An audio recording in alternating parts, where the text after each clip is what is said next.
ভাই আমার কাছে না অনেক আগ থেকে এই ফ্রেমটা পড়ে রয়েছে, ছবির ফ্রেমটা আর কি।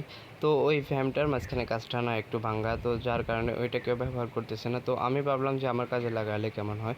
তো তারপরে আমি যেভাবে সেই কাজ শুরু করে দিলাম। তারপরে ভাবলাম যে আরবি কিছু একটা লিখলে অনেক ভালো হয়। তো আমার ছাপি হাতের লেখাগুলো দিয়ে আল্লাহু আকবার লিখে নিলাম। তারপরে দেখতেছিলাম একটু হলেও সুন্দর লাগতেছে। তো আমি আরও সুন্দর করার জন্য ওই কাগজটা চারিদিকে ভাবলাম যে লাল কলম দিয়ে কিছু একটা করলে ভালো হয়। তো আমি একটা লাল কলম দিয়ে কিছু কিছু পাতা এঁকে দিলাম। তারপরে ভাবলাম যে চারিদিকে দিলে অনেক ভালো হবে, দুই দিকে দিলে তো তেমন সুন্দর লাগে না। তো আমি চারিদিকে দিয়ে দিলাম।